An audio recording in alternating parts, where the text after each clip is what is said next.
inside me. I came to a fork in the river, stopped, swallowed against the fear, and calmed myself.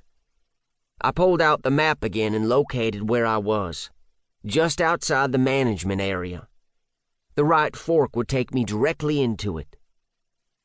There's no way you can get lost, I told myself. It's just one fork in the river.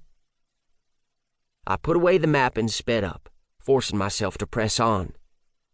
Now there wasn't even a distant cell tower or power line visible over the trees, making the river feel even more remote and empty.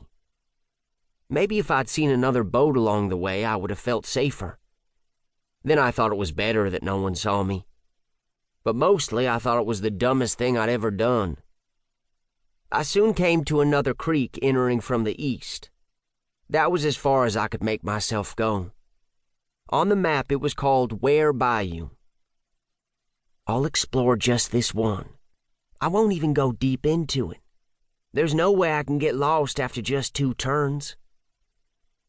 I motored into the mouth, and the cypress trees closed on both sides of me. They were seemingly taller, as if the swamp grew stronger the deeper into the heart of it a person went.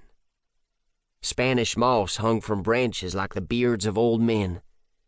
Beneath was a tangled thicket of palmettos and cane, swollen to an impenetrable wall of green with the wet June heat.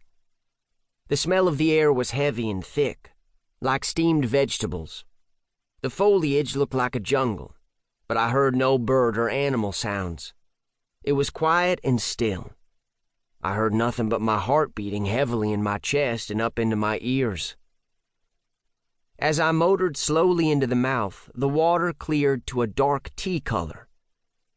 With the creek curving out of sight before me, I visualized the map, remembering the countless creeks and sloughs that in turn spit off into more creeks and sloughs. A feeling of defeat settled over me as I contemplated what I was truly up against. This was just one of maybe 100 waterways I'd have to explore. Unlike S&R, I didn't have a helicopter and night vision scopes and real search vessels. It was going to be impossible to find a dead body in this place, especially after everyone had already searched for 5 days and given up. I looked down beside the boat, examining the dark-colored depths. I thought about the corpse rising up from the bottom, bloated and yellowish-looking like I'd seen in a horror movie. What would I do if I found it? Seeing it would be enough. Then I'd report it. Then I'd be on the news and everyone would know about it. Dad would be so impressed with me that he wouldn't care that I'd taken my boat so far from home. Suddenly the foot of my outboard motor slammed into something and shut off. Fear raced up my spine again as I spun and looked at the water behind me. I saw the tip of an old piling just inches beneath the surface.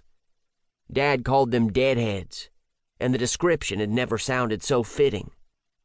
As I slowly drifted past the deadhead, my mind flashed with visions of being stranded in such a place. Then something splashed to my left and startled me. I looked just in time to see an 8-foot-long alligator disappear into the depths. It seemed the place wasn't so empty and still after all. I imagined creatures of all sizes crouched within that green wall of tangle, watching me. I stood up, grabbed the pull rope and yanked. The engine started, but I knew there was a chance I'd broken something.